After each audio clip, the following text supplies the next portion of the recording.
think we'll probably get going. I'm just going to flip on my video. Hello. I see lots of folks letting us know where you're joining from. That's wonderful. Hello, my name is Cassidy. I am a community librarian with the Edmonton Public Library, and I'm very happy to be joining you this evening for Energy Talks. So just a little bit of housekeeping from me. We are recording the session this evening. However, this is largely just so we can share the presentation afterwards on the Future Energy Systems YouTube. That does mean if you would rather not have your video captured or voice captured, that's absolutely fine. We tried to grab just the presentation and the speakers, but something to keep in mind as you're watching. As well, we will have opportunity for questions that you can pop into the chat, and when it is appropriate, either myself or Valerie will ask it verbally. And with that, I'm actually going to pass it over to Valerie Miller from Future Energy Systems to introduce herself and introduce our speaker this evening. Thank you so much, Cassidy. Welcome, everyone. I hope it is a lovely evening where you are today. It is pouring here in Ontario, but hopefully it's lovely where you are. The first thing I'd like to start with is a treaty acknowledgement. So the University of Alberta acknowledges that we are located on Treaty 6 territory and respects the histories, languages, and cultures of First Nations, Métis, Inuit, and all First Peoples of Canada, whose presence continues to enrich our vibrant community. And Future Energy Systems, if you haven't been to one of these talks before, would love to welcome you. We were launched in 2016 with a $75 million grant from the Government of Canada's Canada First Research Excellence Fund to help Canada transition to a low net carbon energy economy. We focus on multidisciplinary research that develops the energy technologies of the near future, integrates them into today's infrastructure, and examines possible consequences for our society, economy, and environment. We also contribute to the development of solutions for challenges presented by current energy systems. In Future Energy Systems, there are 112 research projects, 789 grad students, postdoctoral fellows, and other highly qualified personnel, and 145 researchers, one of which you will get to meet tonight. We do wish to remind current and future viewers that the opinions expressed by the speaker are not necessarily those of the Edmonton Public Library, Future Energy Systems, or the University of Alberta. We will be stopping about halfway through for some questions, so if you have them, you can pop them in the chat, you can say them out loud, whatever you're more comfortable with. And then again, we will have a question period at the end.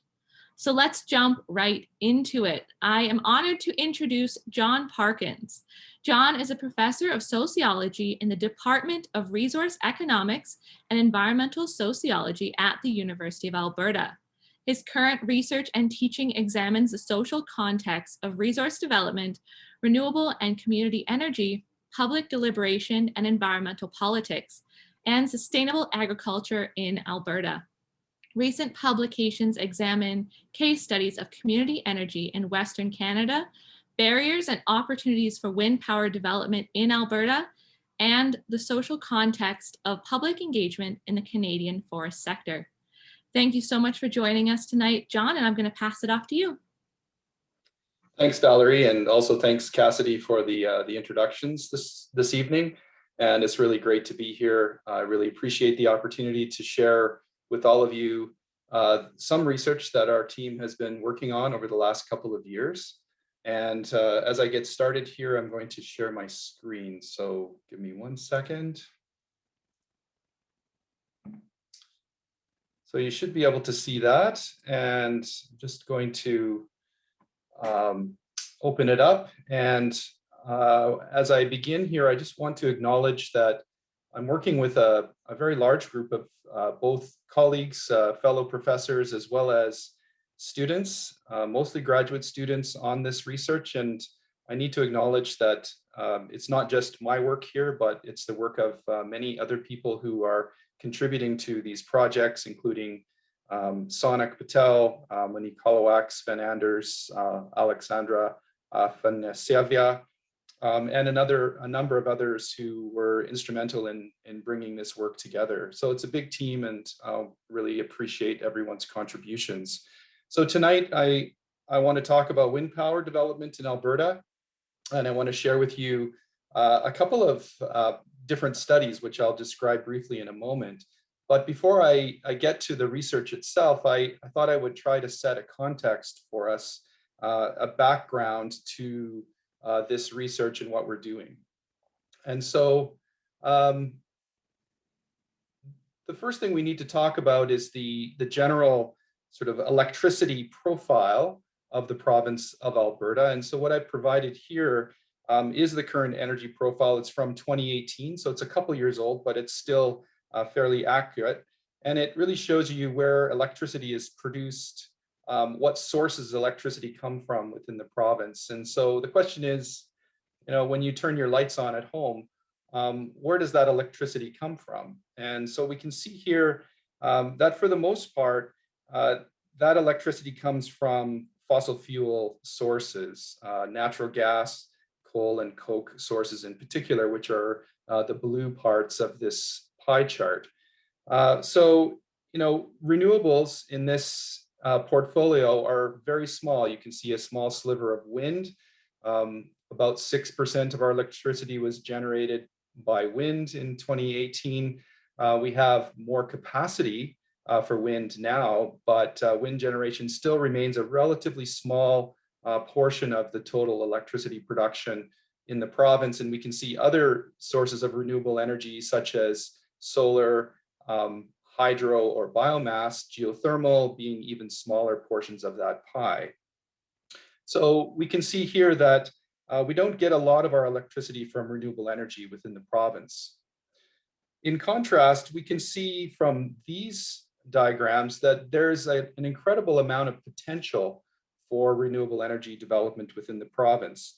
So on the left, you can see a map of the province, and the red areas there represent very windy parts of the province. Many of you probably know that there are quite a few wind turbines currently in the Pincher Creek area, south of Calgary, certainly very windy there. But there's also a pretty strong wind profile in many other parts of the province, particularly in the corridor between Edmonton and Calgary, east of Highway number 2.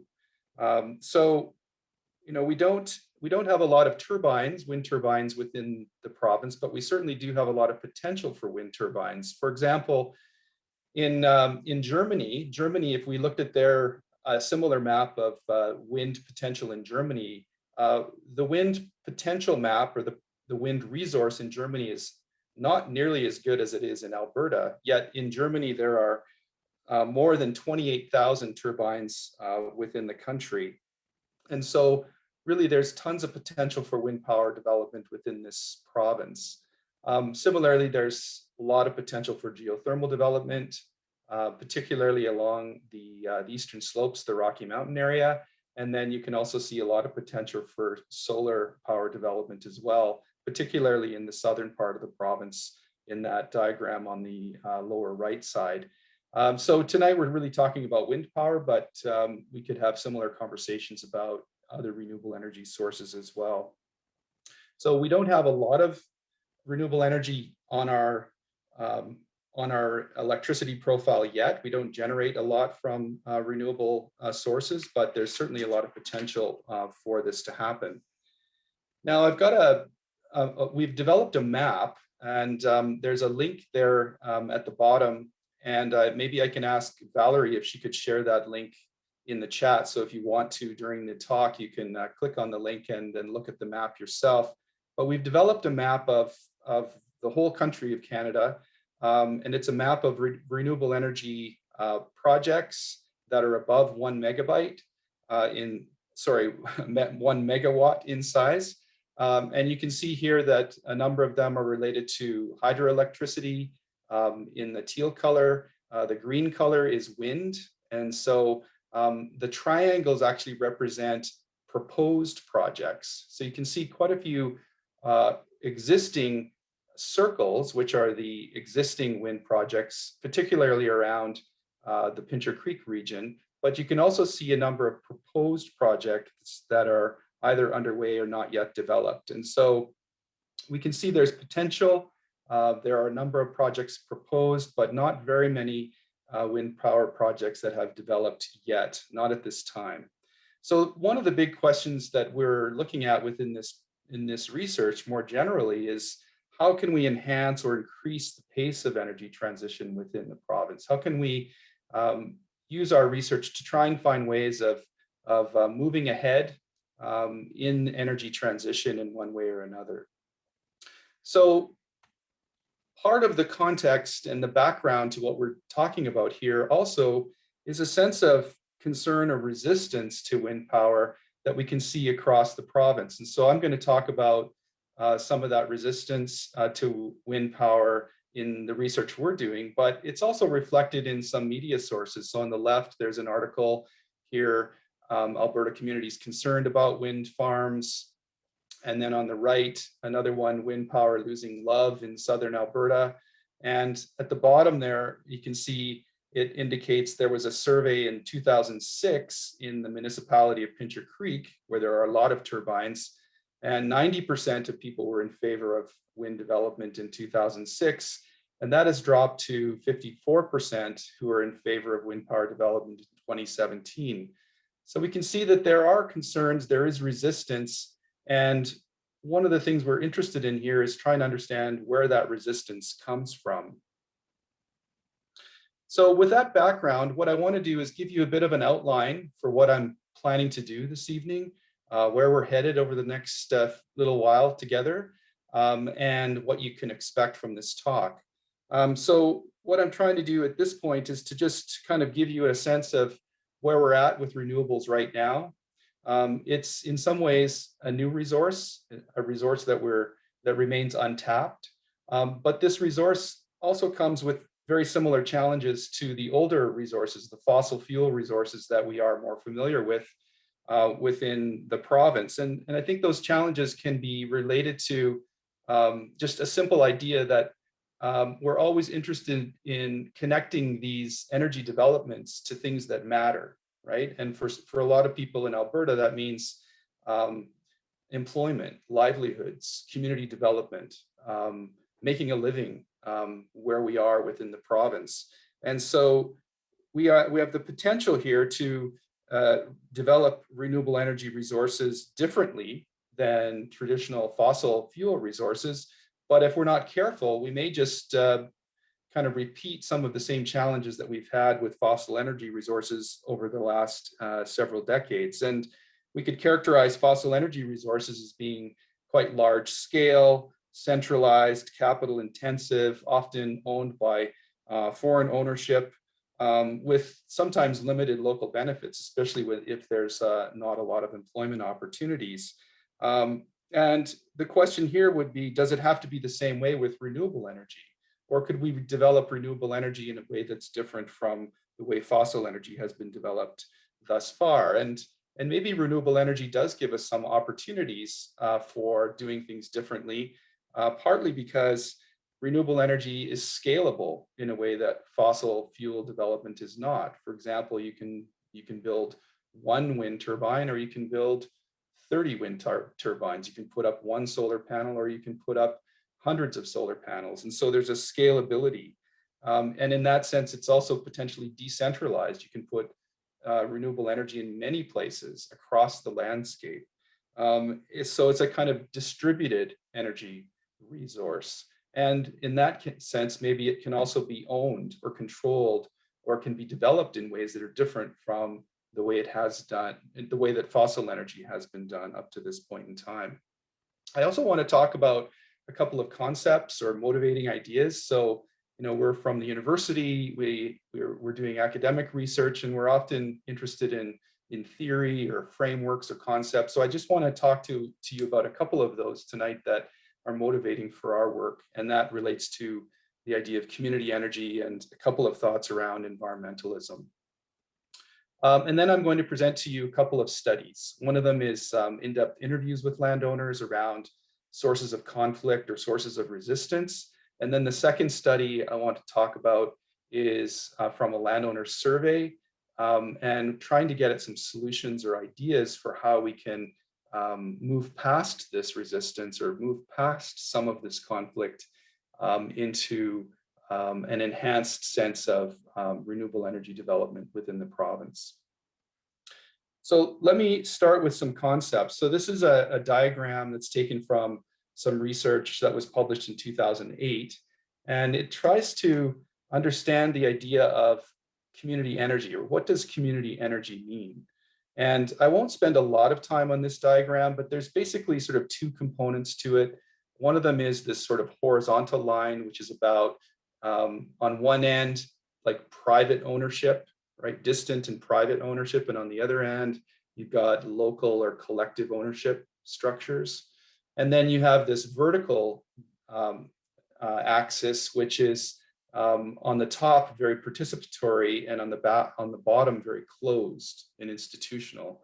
And so what we can see currently with wind power development in Alberta is that most of the wind power development is developed by large industry, private industry, and it's at what we call utility scale wind farms, so very large farms. And community energy would represent something quite different from that. It would represent something more local, more participatory, and likely more smaller scale.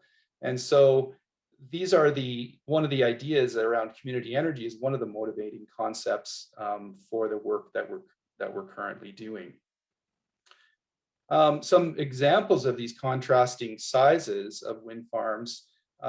You can look at some of the proposed developments around the Red Deer area and the eastern part of the province, which is quite windy. I showed you on the map the red zone, and so the Hand Hills Wind Project is an example of that, with 29 wind turbines.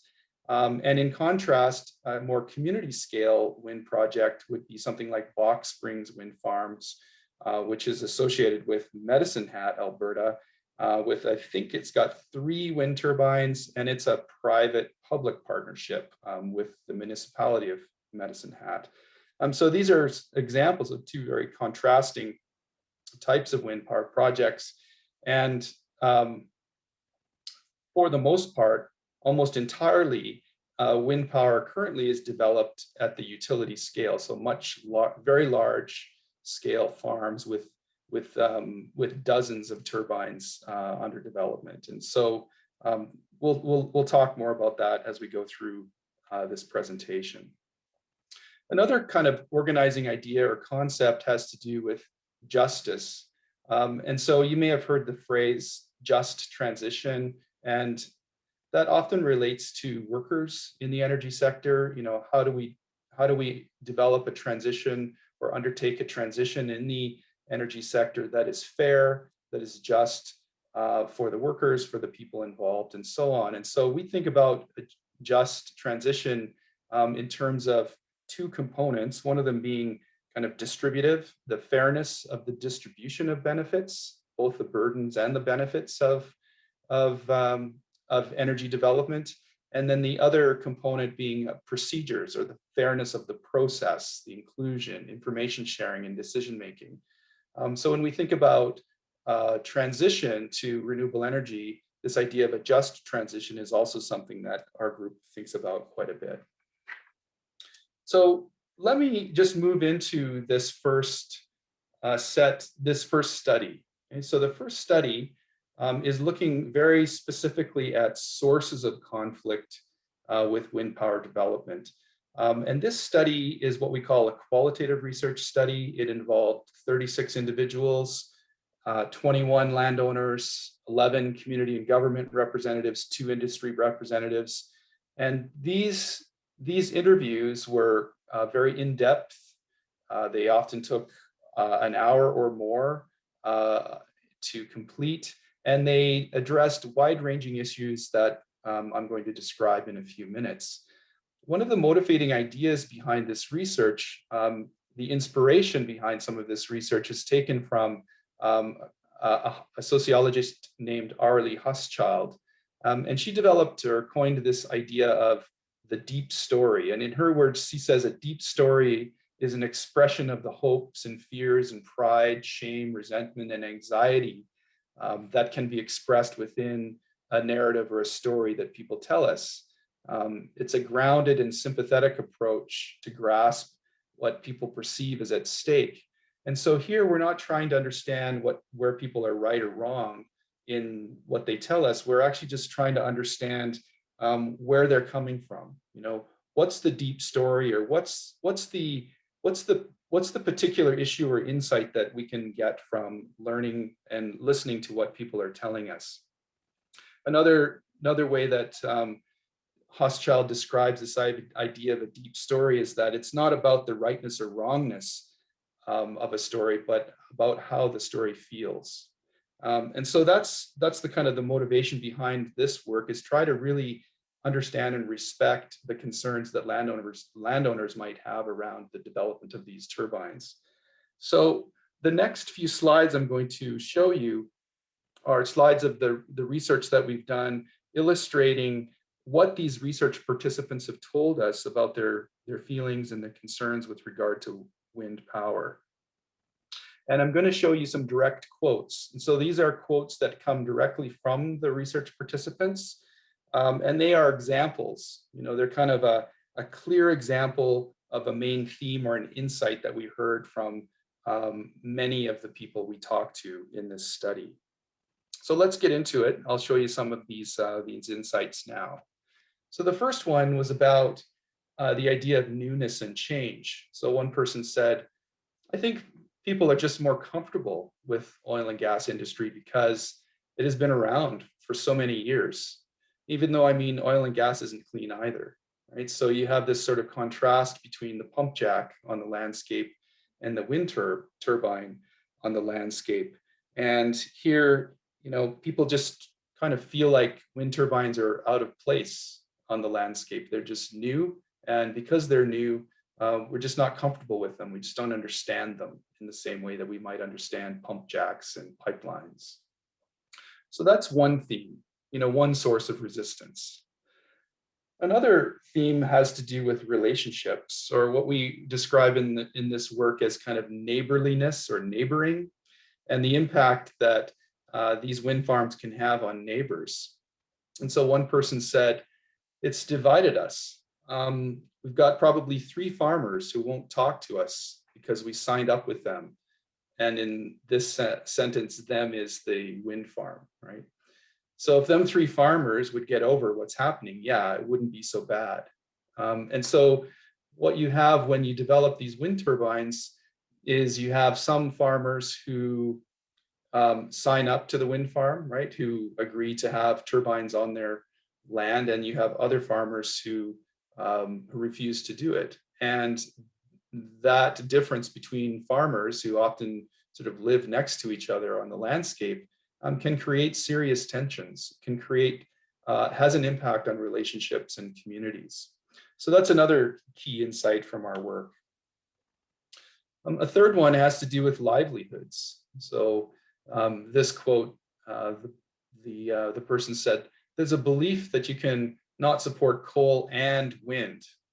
If you are an employee of the mine or the plant, that's a coal mine, that you have to hate wind, right? You have to, because they're taking away your jobs. So it's hard for us as farmers who are accepting wind on our land to bite our tongues, because I can't say anything that is his livelihood that he is losing. So he's putting on Facebook. Many people are putting on Facebook or Twitter or whatever. What a crock of crap that is. And it makes you feel like kind of hovering in a corner, right? So again, is this sense that people have had livelihoods, have had employment within the fossil fuel sector, within the oil and gas sector. And those livelihoods are in some ways threatened by the development of renewable energy resources. And that can also create tensions between neighbors. Another aspect of this research relates to the role of landmen. And landmen are project employees or contractors that go out onto the land, very similar to the oil and gas industry when you're negotiating a lease for access to build a pipeline or a pump jack. or gas facility. So the landmen for these wind farms will go out and negotiate the rights of wind farms to access and construct turbines on private farmland. And so this has become a key source of tension for a number of people in developing these contracts with the landmen. And so here another quote, you meet with a person, landman, a total stranger, for 5 to 15 minutes, and they want to sign the option agreement so that basically ties up the wind rights of your property. And it allows them to put a caveat on all your land so that you can't talk to anybody else, or you can't do developments on your own land without their approval. So again, there's this sense of concern around the behavior of the landmen, and the landmen also will develop these lease agreements with landowners in privacy, right? So one landowner doesn't know what the next landowner is doing, and that can create tension. And in fact, a couple of years ago, there were a few articles in the media about the behavior of these land agents in developing wind and solar projects, and some advocating that these land agents need to be licensed or regulated in a way that they haven't been up to this point. So that's another issue that has come up. Just a couple of other themes before I stop, and then we can take some questions. This issue relates to regulation and policy, and so the concern that many landowners have is with the idea of an orphan turbine and the need for reclamation. And this one person said, I cannot believe the lack of protection for the farmer. Everything is stacked one way. There's nothing in the original contract, nothing about cleaning up whatsoever, nothing about reclamation. So for example, if a wind farm were to go bankrupt, for example, what happens to the turbine? How is the turbine removed from the land? What happens to the concrete that goes into the ground? These are some big questions for a lot of the landowners. And then there's a fairly big theme that's related to climate change, and I've called it a climate of skepticism.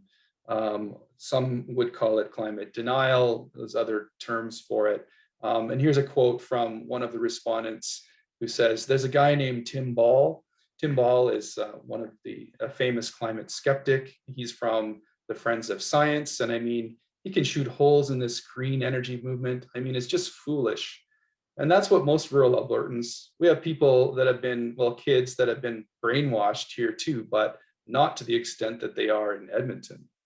So again, this idea that climate change is not a real threat, not a real concern, and therefore, if you don't take climate change seriously, why would you be worried or interested in renewable energy, right? We've got enough oil and gas energy to keep us going, so we don't need renewable energy, and that can be a real demotivator or a source of resistance to renewable energy development within the province.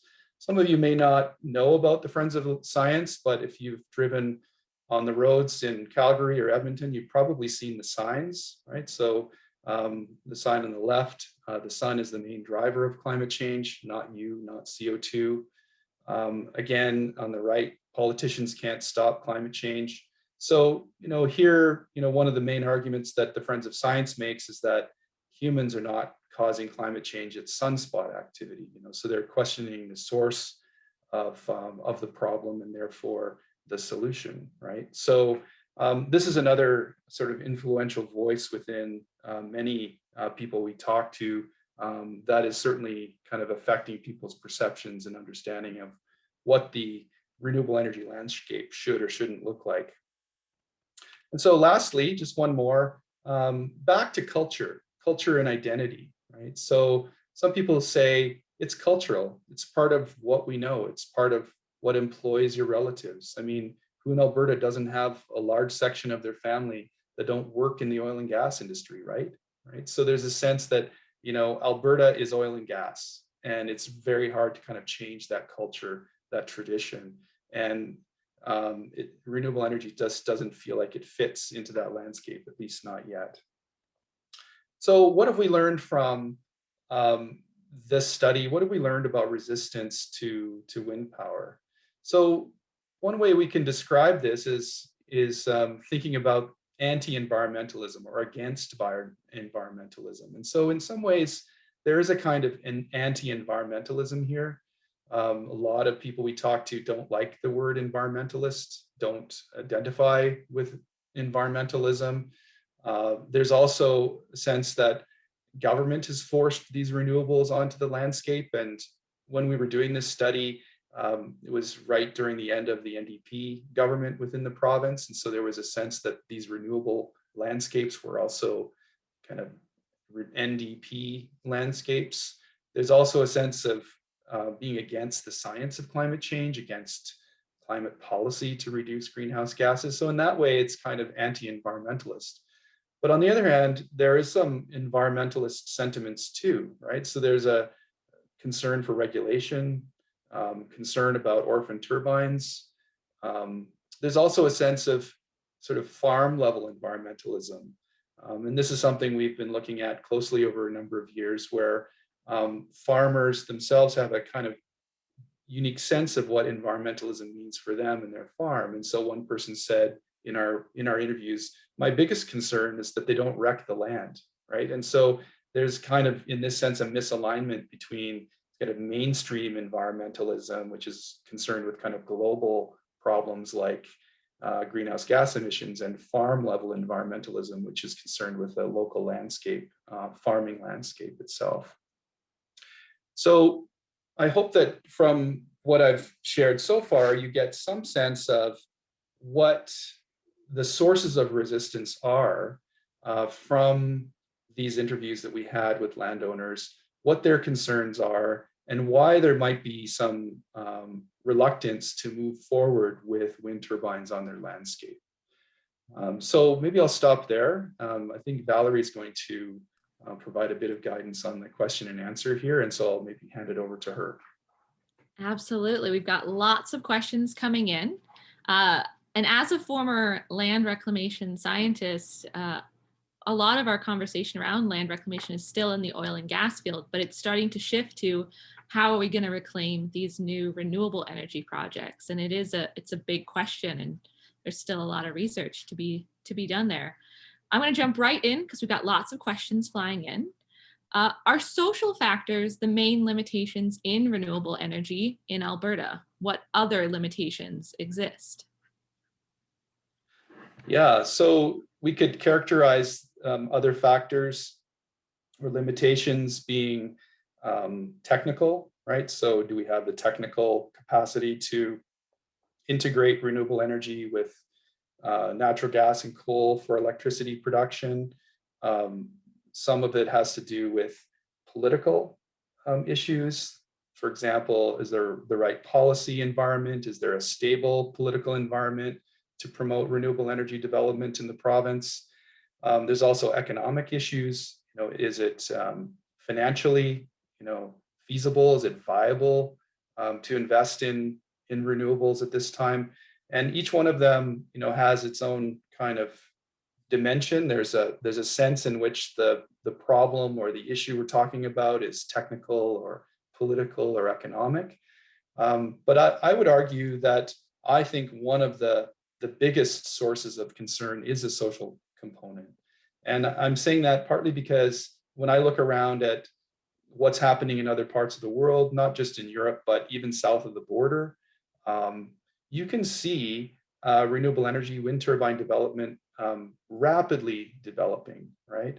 And so I think, it's pretty obvious that it's not a technical problem. It's not really an economic problem. It might be a political problem within the province. But I would say there's still a pretty strong social component to doing this right. And I'm hoping, especially in the next part of the presentation tonight, sort of get at what the social components might need to look like in order to move forward more quickly. Awesome. That actually leads into the next two questions exactly related to the political and the economic side. So one question we got was, how large of a role does the political policy play in overcoming some of these uncertainties like unlicensing land agents or livelihoods? Does the policy, or will it play a big role, especially as we start to figure out these social sides?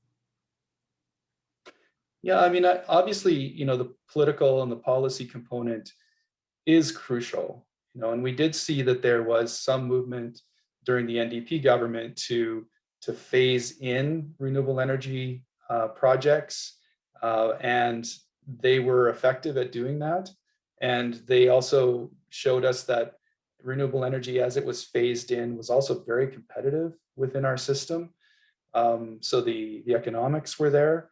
But I think, when you think about the social component, what I'm talking about tonight a lot is the rural landowner, the private landowner. And so when you're building large wind farms and solar farms, which we will need to do in the future, we have to deal with rural landowners, and we have to deal with private land.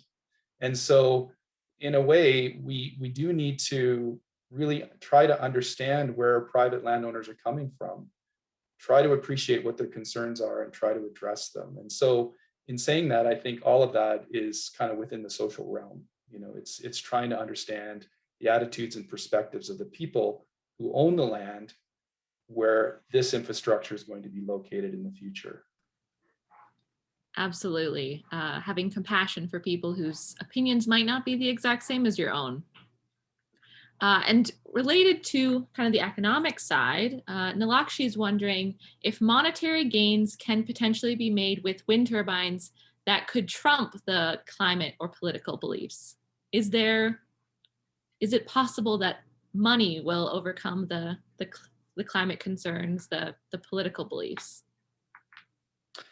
Yeah, I mean, I think it is possible. I mean, we don't want to sort of understate the role that economic incentives can play here, and certainly we've seen in places like Texas, where landowners are quite happy to put turbines up on their landscape, not because they're big believers in climate change, but because they know they can make money at it, right? And so I think that's obviously a part of it. But again, I mean, I'll talk about this in the second half of the talk tonight. I think incentives and benefits do play a role. But I think one thing I'm trying to argue within this research is that the benefits can flow back to the landowner themselves, but the benefits can also flow to neighbors, right? People who don't have turbines but are in proximity to the wind farm.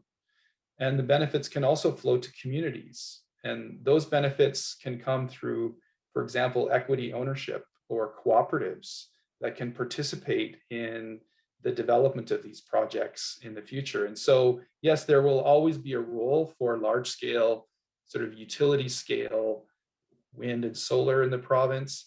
But I'm hoping that there will be a role for smaller scale, community scale projects where economic benefits, where community benefits can flow directly back into those places where the energy is being produced. Development of that just transition that you were talking about earlier. Right. So Kendall is wondering, they might be jumping ahead, but what have the studies revealed about the industry communication with landowners about wind projects? Have they attempted to combat this resistance that you're seeing in many of these interviews? Yeah, so I haven't done a lot of work directly with the industry at this time, but I can see from other parts of the world, in other regions, for example, in Europe, a lot of the renewable energy development has taken place more at a community scale. So there are lots of examples in other parts of the world of this community scale, municipal scale, renewable energy development, and we just don't see it as much within Alberta, at least not yet, right? And I think one of the things we're trying to do in this research is to show through case studies, through examples, how renewable energy development could take place if people actually knew that there were alternatives to large utility scale projects. And so that's something that I'd like to promote, or we're trying to promote through this research. Absolutely. What role does the oil and gas industry play in wind power resistance? Is it culturally, like you found in some of the comments that you mentioned? Is there an actual action against wind energy? Is it just Alberta is oil and gas?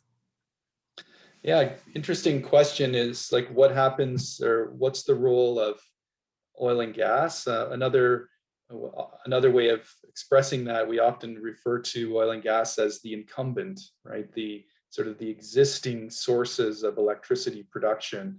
That would include coal and natural gas, right, as well, as sources of electricity production. So some people would say that incumbents, or the existing fossil fuel sources of electricity, don't do transition, right? They're not in the transition game. It's going to be new players, new actors who are involved in transition. I think there's some truth to that, but I also see, and we can see it already happening, where there are these purchase agreements where oil and gas will partner with a renewable energy provider, solar and wind. And these power purchase agreements can really be a major source or a driver of energy transition, where large gas fields, for example, can get in their entire source of electricity production to run that gas field from renewable sources. So we can see that happening. We can see movements in that direction too. So I do think there is a role for oil and gas in this transition in that sense. Absolutely. I mean, it won't be a quick transition, so we've got to find ways to reduce the impact, and providing that source of electricity through renewables is a great way to do that. Sal wants to know, roughly speaking, is there a general target for wind power in terms of electricity production in Alberta? One of the earlier slides showed 6%. Could this potentially double? And if so, do you have any ideas of what time frame this could be looking at? Yeah, interesting question. And this is where, a stable political environment, or stable political support that has a strong policy agenda driving towards a particular goal, that can be very helpful. And I know a number of years ago, there was a goal at something like 30% by 2030, right? So sort of moving towards 20% of or 30% of the electricity portfolio being provided by renewable energy sources. I think we're going to get there very quickly, right? It's moving rapidly in that direction. I think one of the next big questions is when and how could we get natural gas out of that portfolio, right? So we can move towards zero coal by 2030, probably much earlier. The next big challenge will be how to move away from natural gas as well. So I think that's where the conversation is going at this point.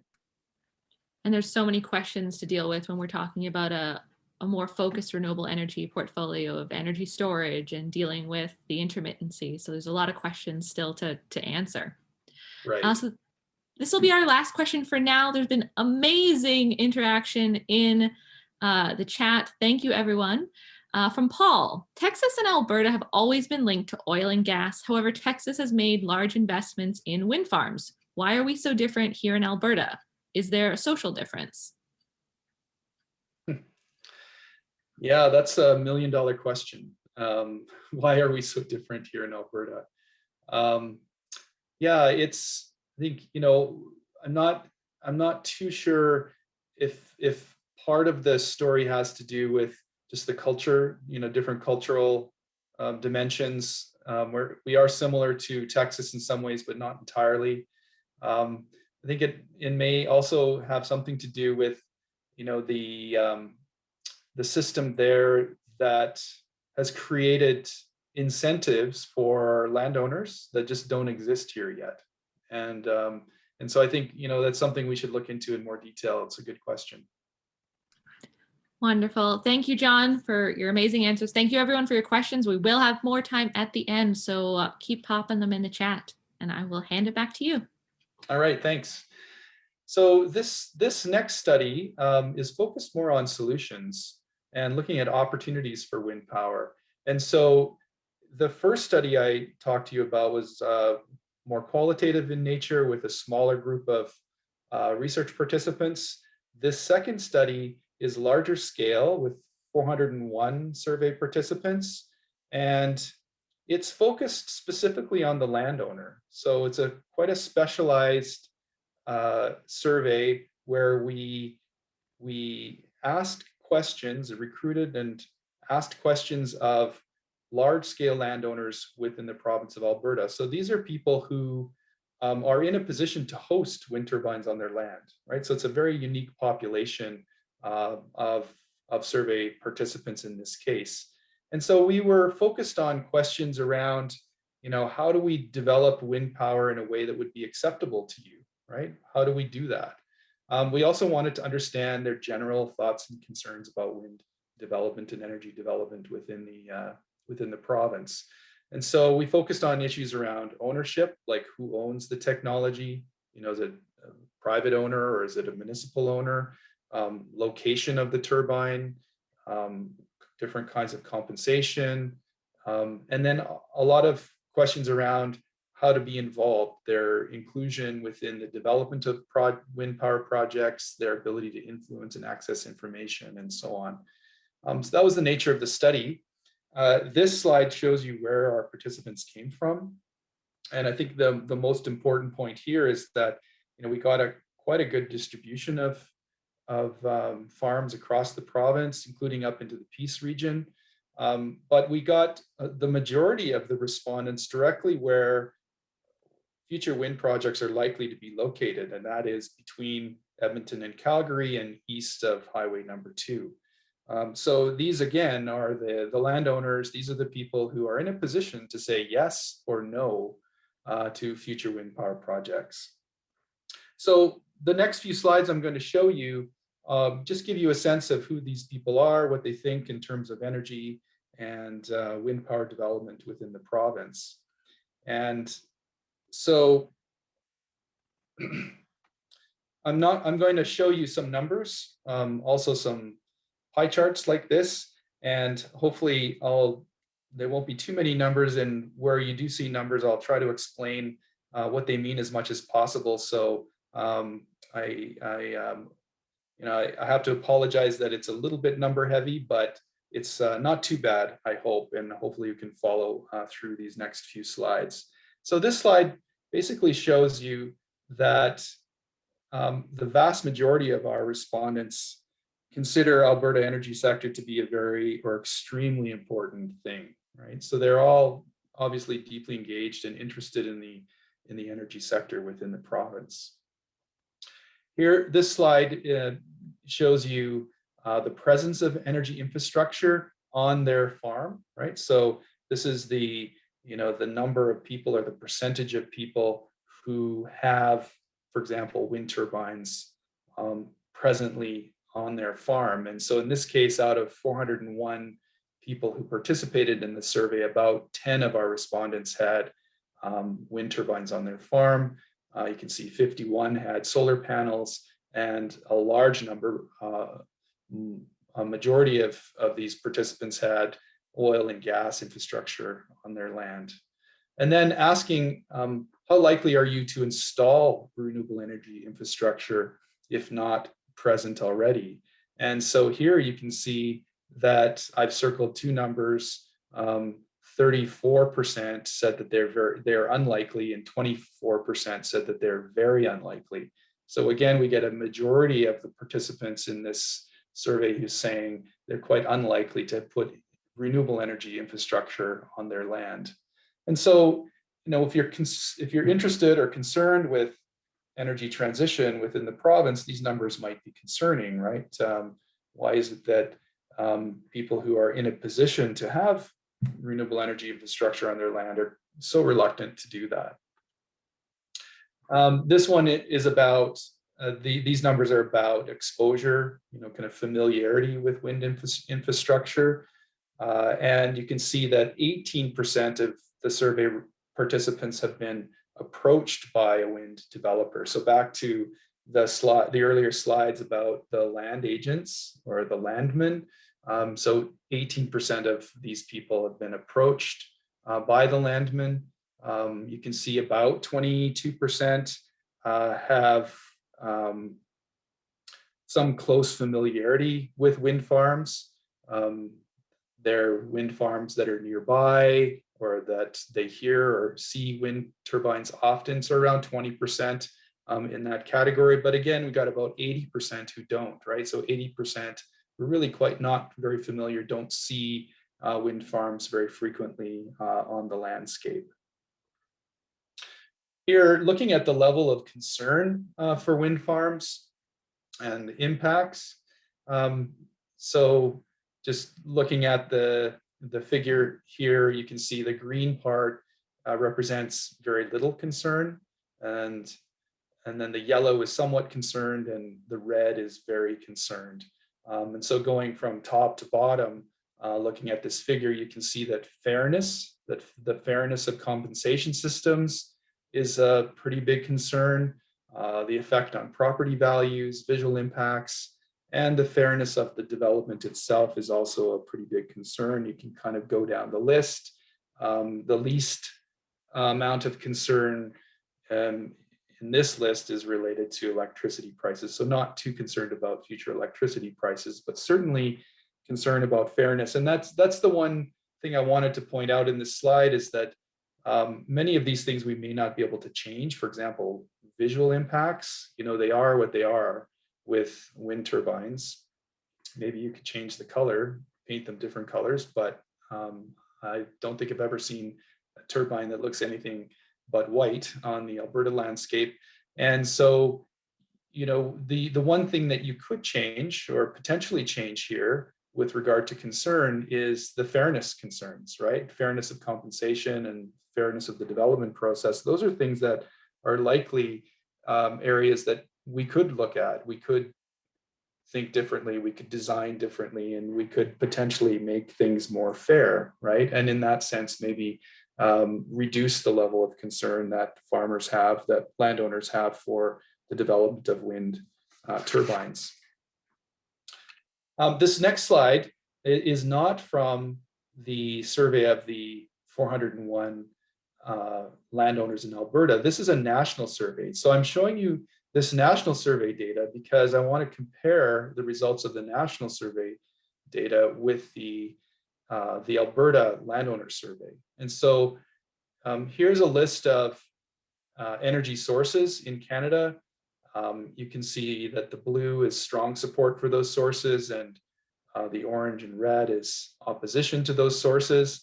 And this is a survey of 3,000 Canadians from coast to coast. And because Canada is largely urban, this is largely an urban population that has responded to this survey. And you can see that there's a lot of support for renewable energy sources: solar, wind, hydro, geothermal, bioenergy.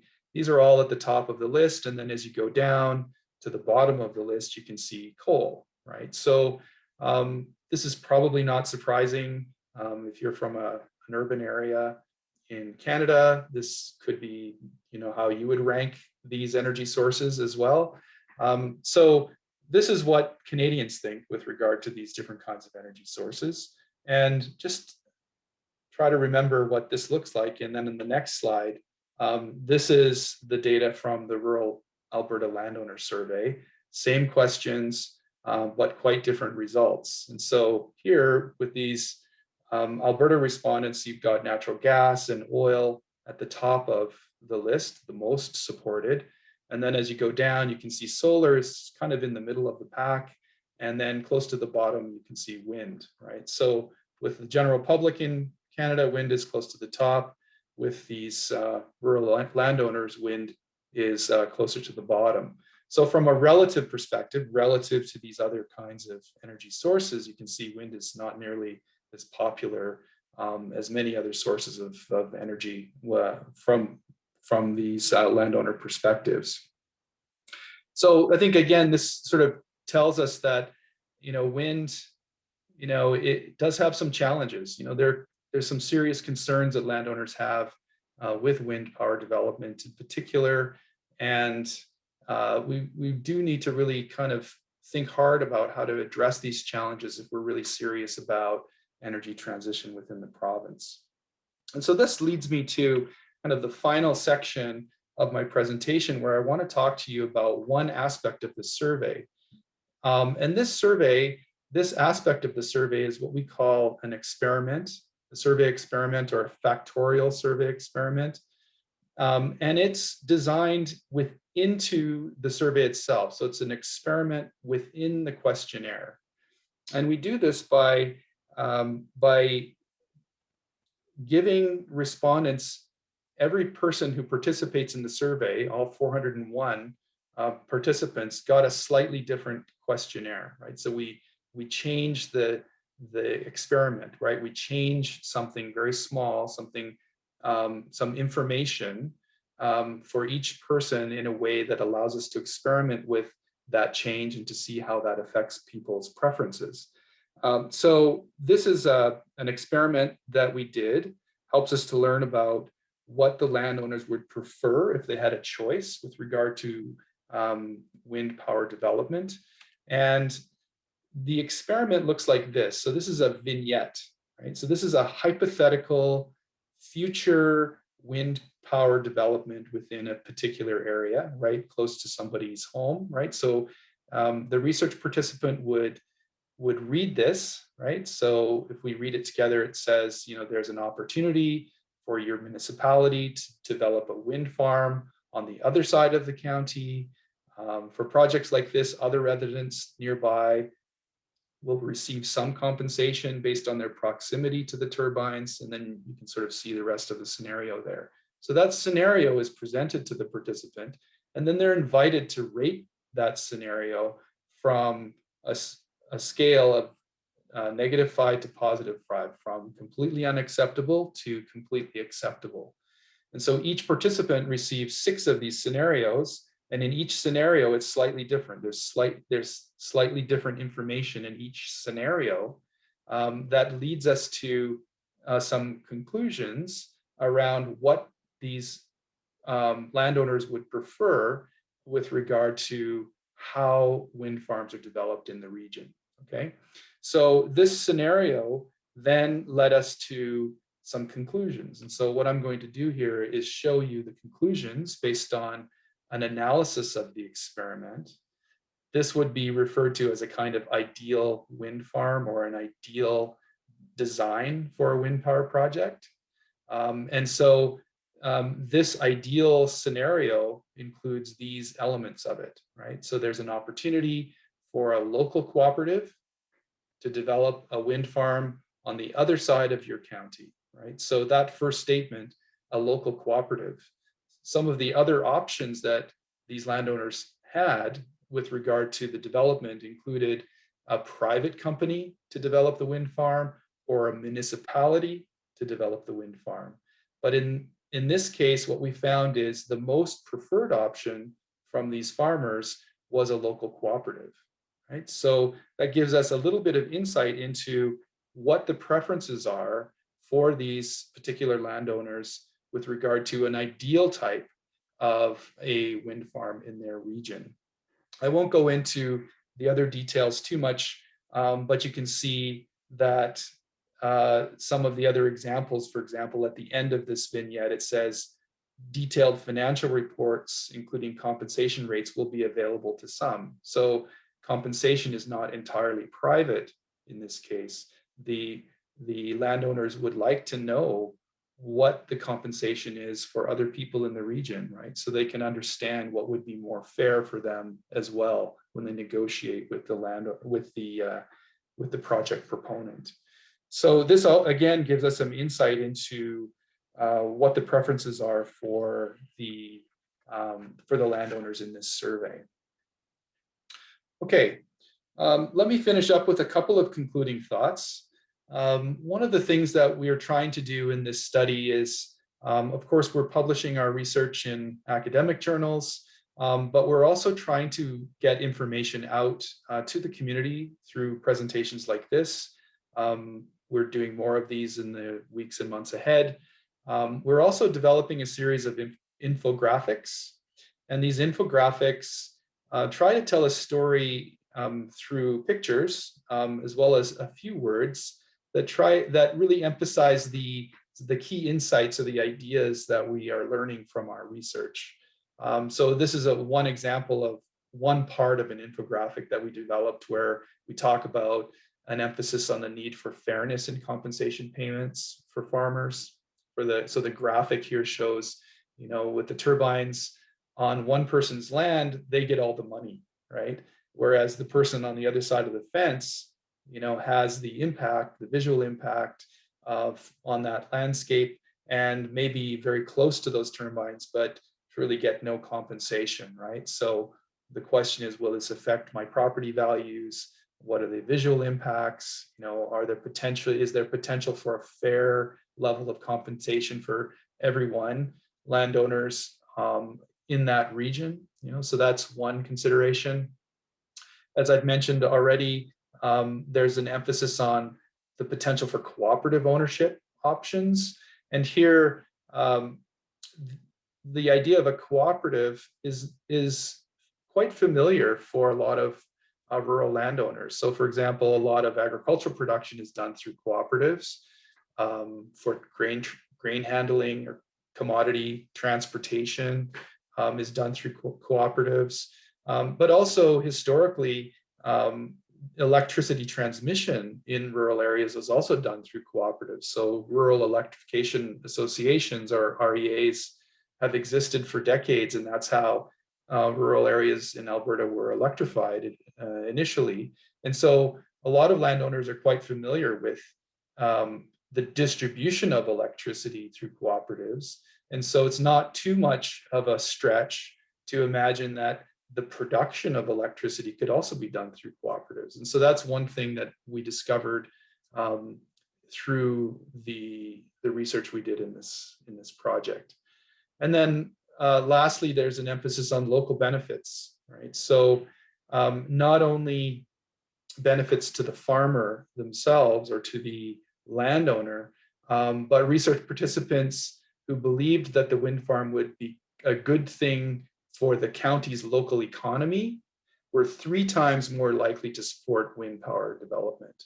So if wind power development could be designed in a way that could benefit local communities, municipalities, then local landowners are much more likely to be on board with that. And so one way to design these projects for local benefits is for local communities, for local landowners to have some kind of equity stake, to have some share in the ownership of these projects. And so that's something that we've identified within the research as well. So in conclusion, just a couple of quick points I'll make before we go back to discussions. So looking back to the first study, we gain insight by taking landowner concerns seriously. We gain insight and understanding by really listening to the deeper story, right? By really listening and trying to understand and appreciate what people are saying. So I don't think it's helpful to dismiss opposition or resistance to renewable energy as being somehow uninformed or off base in some way.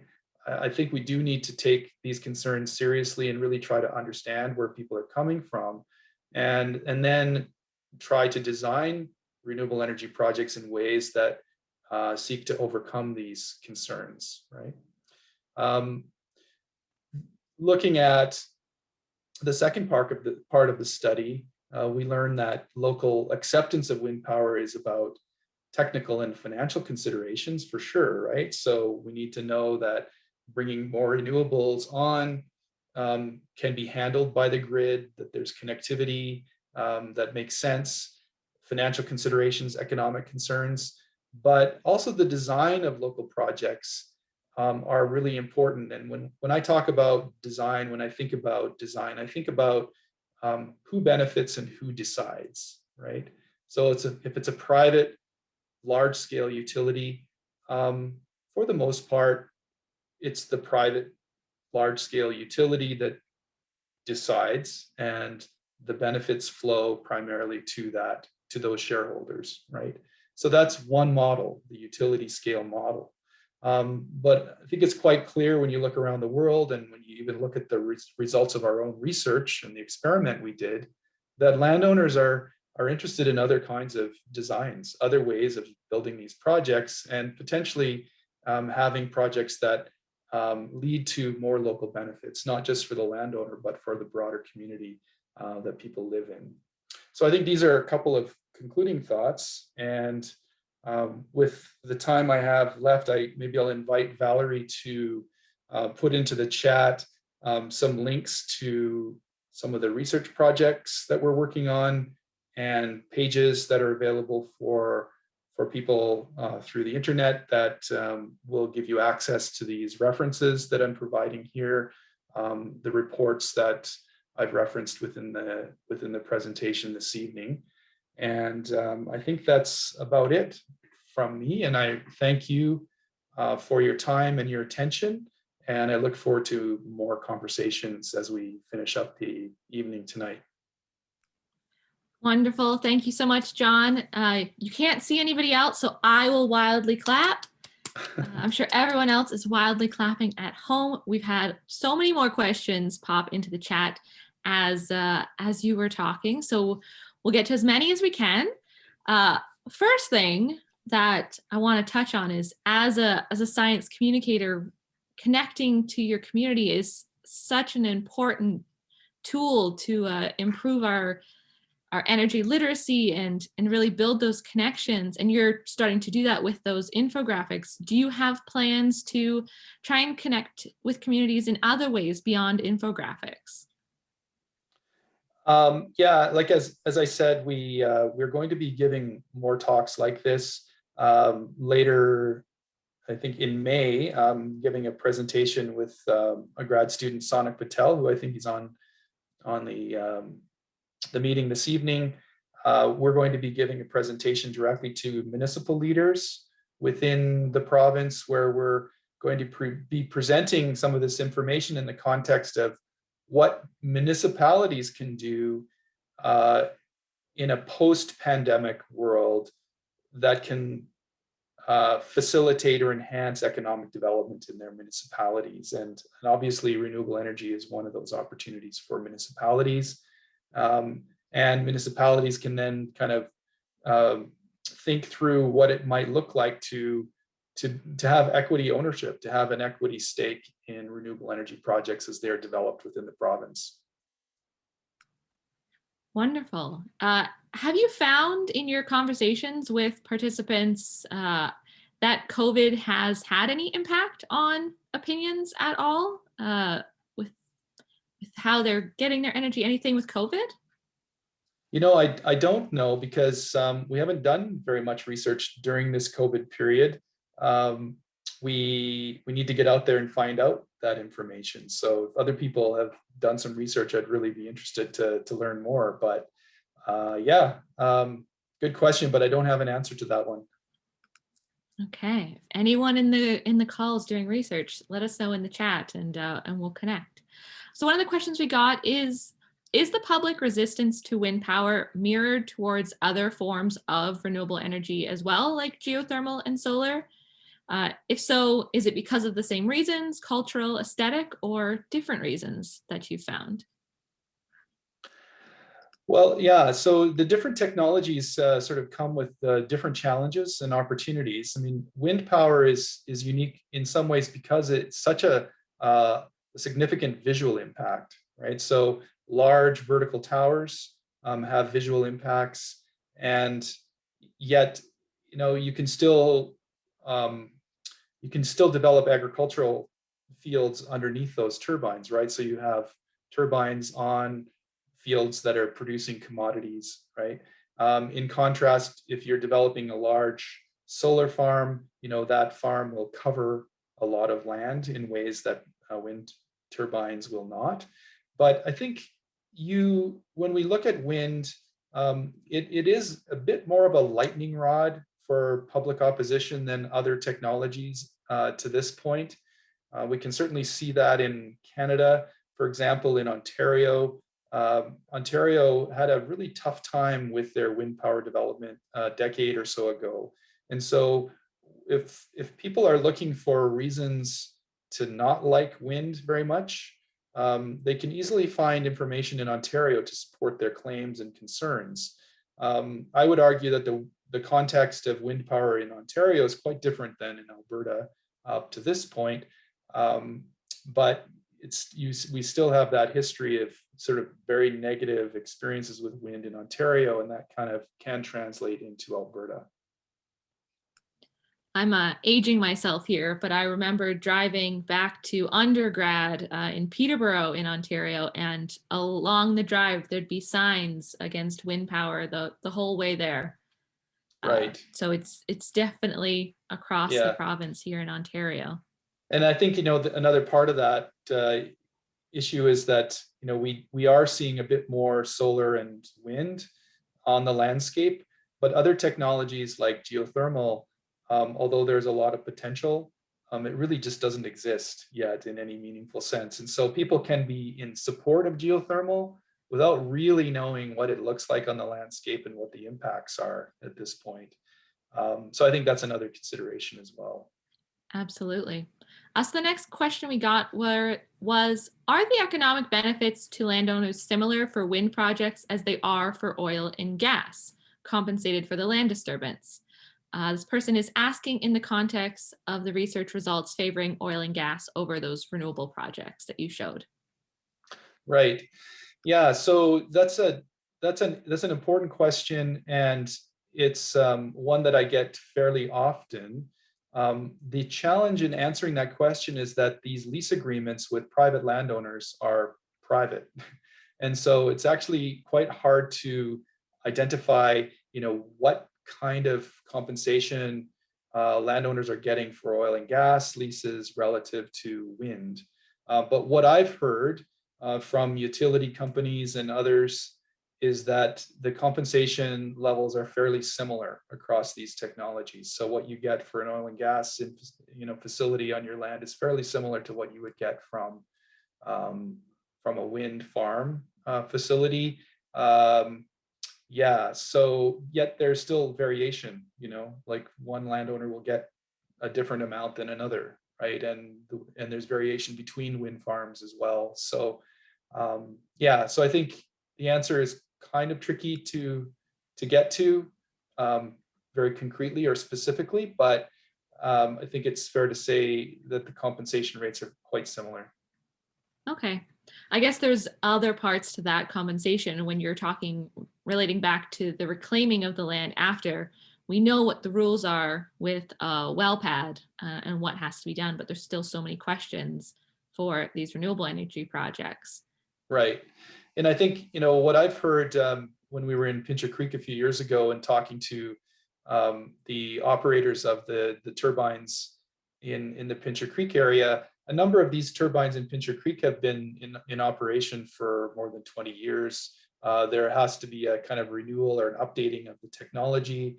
And so, one solution or one scenario, if the turbine needs to be removed from the land and taken down, what they do is they remove the tower and the blades, but then they leave the concrete in the ground below a certain level. So they'll put soil back on and leave the concrete below that, so you can still sort of cultivate the land, you can grow crops, but the deeper level of concrete would still remain within the ground. So that's one scenario that I've heard about in terms of reclamation. Is the goal for that concrete remaining in the ground that it will stay there forever, or are they wanting to come back in X years and rebuild there and they're just saving time? I think, in that scenario, it would stay there forever, but it would be below the surface far enough that it wouldn't really impact, agricultural production, for example. There are the other scenarios I've heard about are that, the actual concrete pad can remain there and they can put up a new tower, right? So it could be that concrete pad serves new infrastructure that can be put up in that place for generations to come. So, long-standing renewable energy development and renewal of the technology over time, but the concrete pad stays the same. Saves time, saves resources in the future to not have to rebuild it. Right. Awesome. So when oil and gas infrastructure was being installed on private land in the past, was there the same kind of resistance as we're seeing now with these more renewable projects? Is time a factor in seeing what kind of infrastructure can be installed comfortably for people? Yeah, that's another really great question. I think that the development of oil and gas infrastructure in the 1950s and 60s, Alberta was a very different place, and our politics were very different, and the politics around climate change were quite different. So I don't expect that there was a similar kind of resistance to the development of oil and gas infrastructure at that time. So I think that they are very different. Different eras, different politics, but in a way, they are kind of a reflection of the same kind of infrastructure, right? It's all energy infrastructure. It just happens to be the new version of energy infrastructure that's going up on the landscape now, and that transition, is challenging for people. Absolutely, it's just something different than what we've seen. Yeah. So a little bit more of a technical question. What's the average cost to establish a wind farm? For example, a small cooperatively owned farm of about 5 to 10 turbines. Is there a specific cost per turbine? Is it highly variable? What I've heard is, 1.5 million, something like that, $1.52 million per turbine. And the examples that I'm familiar with where, for example, Box Springs in Medicine Hat, where there are about 3 turbines, and that is a private-public partnership. And then in other parts of the world where there could be a larger farm, so there could be 130 turbines, and the private utility owns the majority of them, but say 3, 4, or 5 of those turbines are owned by the local municipality. So there's a minority equity stake in the wind farm with just a few turbines that are owned. Okay, so it's giving the community a chance to be involved without the full cost of that farm. That's right. Yeah. Awesome. So with these more local farms, when you're talking about these kind of cooperatively owned farms, are they looking at feeding the energy back into the grid? Is it building a storage system with the electricity generation? Is there a difference in whether it is stored or it is going back in the grid in what a community wants? Yeah, those are good questions, and they also kind of relate into some technical issues that I'm not an expert in, so I need to be careful about how I answer these questions. There are people within Future Energy Systems at the University of Alberta who are much better positioned to answer that question. But as I understand, the majority of these projects are tied into the electricity grid, right? And so the energy is being produced for the grid, and the profits or benefits can come back to the community, but the electricity production sort of goes out into the grid and feeds the grid, in its entirety, right? The entire provincial grid. There are some examples of communities, more remote communities in the north. For example, there's a region in northeast BC around Fort Nelson, which is kind of a regional grid, right? Which is not on the larger provincial grid. And in that case, if you're developing local renewables, then that electricity would stay at the regional level, right? So there are some examples of kind of regional power consumption, but for the most part, we're talking about plugging into the provincial grid and contributing to the overall capacity within the province. Absolutely. If you're interested in learning more about grids, there are many speakers at the U of A at Future Energy Systems. We have a talk coming up in June with a smart grid researcher as well. So if you have any last minute questions, pop them in the chat. We will do our best to answer them. From my end, my last question is, what comes next? You're talking about doing a lot of community engagement, but what comes after that? Are you looking at other renewable energy sources, different projects? What comes next? Yeah, thanks, Valerie. So a couple of things coming next. One of them is related to geothermal energy. As I'd mentioned, there's not a lot of geothermal energy development yet, right? So there's a lot of projects, potential projects in development. And we really want to get more into that conversation around geothermal energy. For example, in Hinton, Alberta, there's a large resource there that could produce electricity, and so what would that look like? Who owns it, who benefits, who's impacted? Those are some of the interesting questions that we'd like to explore there. And we're also interested in understanding a little bit more about what community ownership means for people, right? So we're using these terms like cooperatives or municipal ownership. And I think we need to get better at really trying to understand what it means for people to have a cooperative and how those are structured and what are the best practices for cooperative ownership. What are the examples that we can draw on from other parts of the world? And then lastly, a number of my colleagues are kind of working on community energy with Indigenous communities. And so Indigenous communities represent a unique opportunity for renewable energy development. And we have done a little bit of work with the Enoch Cree Nation. We're trying to do some more work in Northeast BC in the months ahead. And so we're excited about working with several Indigenous communities on renewable energy opportunities with them as well. That is a lot of work to do in the future.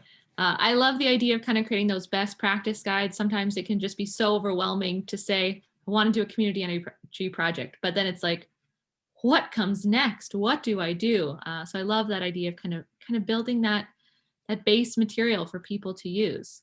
Right. Thank you again, John, for joining us today. It was an excellent talk. Again, wild round of applause from everyone in the audience, I'm sure. And for everyone who's joined us today, thank you so much for being here. We hope you've learned a lot.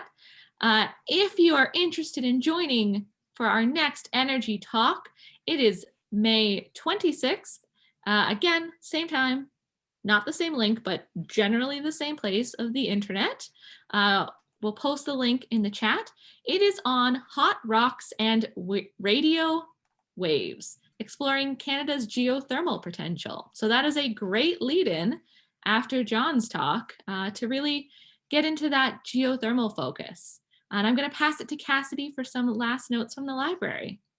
Thank you so much, Valerie. Thank you, John, for presenting this evening. And thank you to everyone for those amazing questions and engagement in the chat. That's always so wonderful to see people involved and wanting to learn more. I don't have much to add other than I have posted a brief survey that I will also be emailing to you. We really appreciate every bit of feedback that you can send us so we can continue improving these talks and finding out what you're interested in learning about. And I will make sure to send out the link for next month's talk, as well as some of our other events going on in a thank you email.